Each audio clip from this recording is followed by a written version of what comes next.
I didn't realize it was happening at first. It felt like care. That's the easiest way to let something like that in, when it arrives softly, with a hand already reaching to help you. My stepmother would correct me in small ways, taking a plate from my hands before I could set it down, finishing sentences I hadn't struggled to form, laughing gently when I misplaced something, as if it confirmed a pattern only she could see.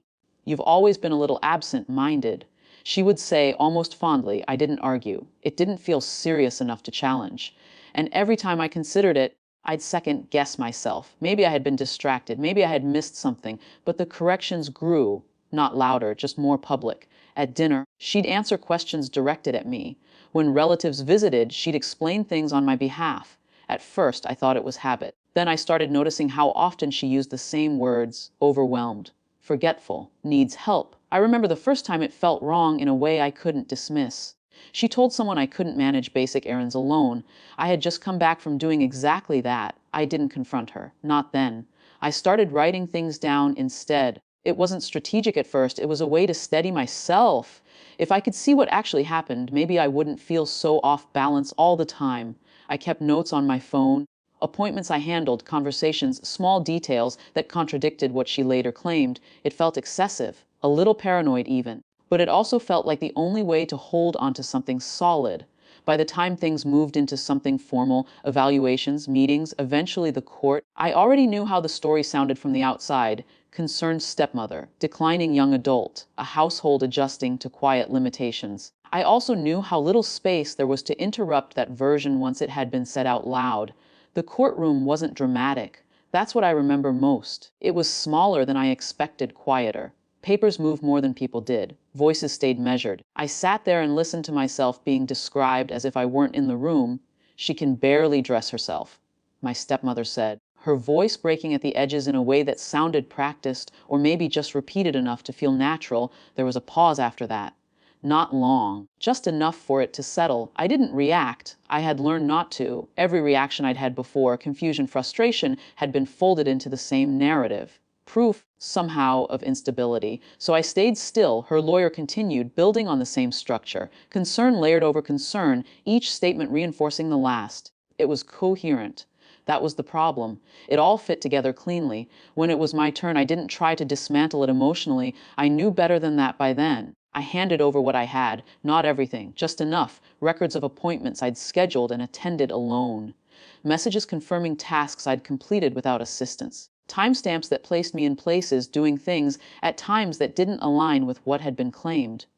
There was nothing dramatic about it. No single piece that shattered the story, just a series of quiet contradictions. The judge took them without comment. For a while, nothing happened. He read, slowly, turning pages with the same steady pace he'd used for everything else.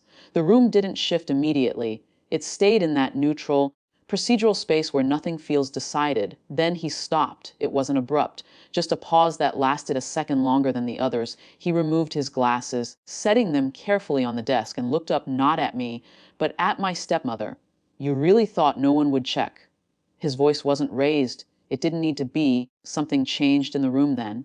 Not dramatically, no one gasped, no one moved suddenly, but the alignment shifted almost imperceptibly, like weight redistributing. Her lawyer went still, completely still, in a way that felt more telling than any reaction. My stepmother didn't respond right away. For the first time, she looked unsure, not emotional, not distressed, just momentarily without direction.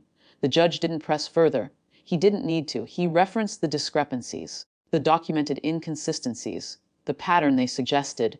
Each point delivered in the same measured tone, but now they carried a different weight. It wasn't about proving me capable in some grand sense. It was about undermining the certainty that had been built around my supposed incapacity. And once that certainty cracked, the rest didn't hold as cleanly. The decision that followed wasn't dramatic either. It didn't feel like a victory speech or a reversal meant to humiliate. It was precise. The claims about my inability were dismissed as unsupported.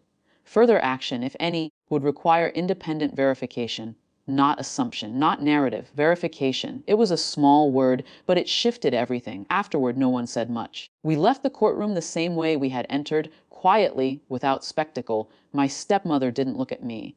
Her lawyer spoke to her in low tones I couldn't quite hear. There was no confrontation, no final exchange, just distance. In the days that followed, things didn't return to normal. They didn't collapse either. They settled into something thinner, more careful. She stopped speaking for me. That was the most noticeable change, not out of acknowledgement, I think, more out of caution. And I found that I didn't need to correct her anymore, not because everything was resolved, it wasn't, but because, for the first time, there was a record that existed outside of her version, something that didn't rely on who spoke more confidently or who sounded more convincing, something that had been checked. I still keep notes sometimes, not out of fear now, more out of habit. Or maybe out of an understanding I didn't have before that reality, on its own, isn't always enough. Sometimes it needs to be written down.